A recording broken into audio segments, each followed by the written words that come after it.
ایک عمل بتاتا ہوں، اس عمل کو تلاش کرنے کے لیے مجھے کتنی جان مارنی پڑی، کتنی محنت کرنی پڑی اور کتنے دھکے کھانے پڑے اور کہاں کہاں کے سفر کرنے پڑے۔ پھر جنات نے کوئی اپنی کام کیے، جنات نے وہاں جنات بھی تھے، وہ ایک اپنی ایک انوکھی کہانی ہے۔ جو کچھ میرے پاس ہے وہ مجھے عظیم بزرگوں نے عطا کیا ہے اور میں اسے کسی نااہل کو نہیں دے سکتا۔ میں تمہیں کسی بھی حالت میں نہیں بتاؤں گا، یہاں سے چلے جاؤ۔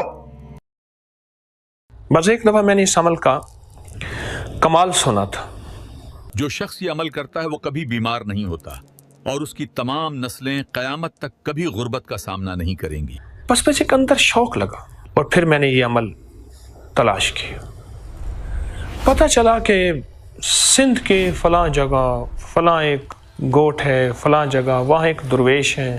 بسم اللہ الرحمن الرحیم، الحمد للہ رب العالمین، الرحمن الرحیم، مالک یوم الدین، ایاک نعبد و ایاک نستعین۔ ان کے پاس یہ عمل ہے اور اس کی اجازت انہیں ایک خاص درویش سے ہے۔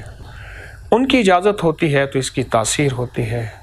بھائی، آپ دن بدن امیر ہوتے جا رہے ہیں اور آپ کا بیٹا جو 1 سال سے بیمار تھا وہ کیسے ٹھیک ہو گیا؟ میں اپنے بیٹے کو بابا جی کے پاس لے گیا، انہوں نے پانی پر دعا پڑھی، ہمارے خاندان نے وہ پانی استعمال کیا اور تب سے سب کچھ بہتر ہو گیا ہے۔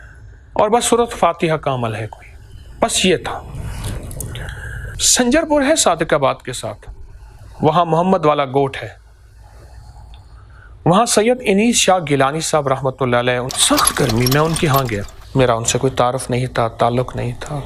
ایک سفر کیا، دوسرا کیا، پھر آگے تانگے میں بیٹھا، ان کے گاؤں میں گیا، گوٹ میں گیا، بستی میں گیا، ان سے ملاقات ہوئی کہ فلاں صاحب جو ہیں وہ آپ کے جاننے والے ہیں، اگر آپ فرمائیں گے تو وہ مجھے اس عمل کی اجازت دے دیں گے۔ جمعے کا دن تھا، مجھے یاد ہے چھوٹے چھوٹے پیاز تھے، شوربہ تھا، وہ پکے ہوئے آئے۔ مجھے انہوں نے پوچھا، ان کے خادم نے، کہ جی براہ کرم تر کریں۔ اب مجھے سمجھنا ہے تڑ کسے کہتے ہیں، وہاں غسل کو کہتے ہیں۔ جی میں نے کہا کیا ہے، کہ نہیں کر لیں، شاہ صاحب کا حکم، ٹھیک ہے۔ میں نے وہ تڑ کر لیا، غسل کر لیا، کھانا آ گیا، چھوٹے چھوٹے پیاز تھے، ثابت پیاز، بالکل چھوٹے چھوٹے جو ہوتے ہیں، وہ پکے ہوئے تھے، کھانا کھا لیا۔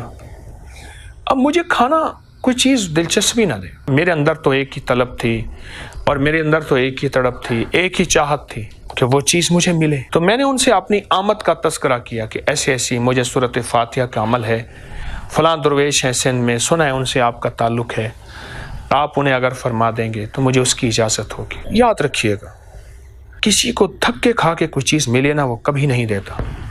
ایک صاحب نے لکھا اپنے کالم میں، بڑی عجیب بات لکھی، جو سیلف میڈ لوگ ہوتے ہیں نا، وہ زمانے کی ناگواریاں، دھکے، دشتی ترشی اور ناگواری زمانے کی نفرتوں سے اوپر بڑھتے ہیں۔ سیلف میڈ لوگ ہوتے ہیں، نفرتوں سے اوپر آتے ہیں، پھر دو میں سے ایک ہو جاتے ہیں، یا وہ ویسے ہو جاتے ہیں کہ زمانے نے ہمارے ساتھ نفرت کی تھی، ہم بھی ان کے ساتھ ایسے کریں، یا کہتے ہیں نہ، زمانے میرے ساتھ نفرت کی تھی پر میں نفرت نہ کروں۔ میں نے زمانے سے دھکے کھائے، جس کے پاس ایک ٹوٹکا تھا اس نے چھپایا، جس کے ساتھ ایک وظیفہ تھا اس نے چھپایا۔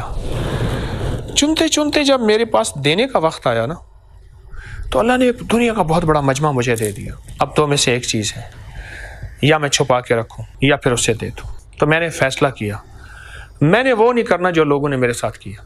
شاہ صاحب نے کہا میں جانتا ہوں، پر یارا حکیم صاحبہ، وہ بندہ ذرا ممسک مزاج ہے، ان کی الفاظ ہیں، ممسک کہتے ہیں خشک مزاج، کسی کو نہیں دیتا۔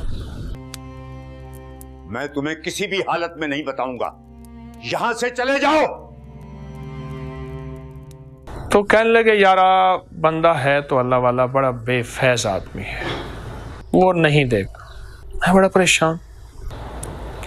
اچھا میں نے کہا آپ تھوڑی سی اگر سفارش کر لے، چل بابا اگر ہماری سفارش سے تیرا کام بنتا ہے تو خط لکھا، اور تفصیل سے خط لکھا کہ یہ ایک جوان، یہ لفظ مجھے یاد ہے، یہ جوان ہے، اسے بڑی طلب ہے، یہ میرے پاس آیا ہے، میرے پاس اور کچھ نہیں ہے، نسبت آل رسول ہے، یہ الفاظ ہیں، وہ خط۔ آپ کے پاس ایک عمل ہے سورۃ فاتحہ کا، وہ عمل میں اگر آپ انہیں عنایت فرما دیں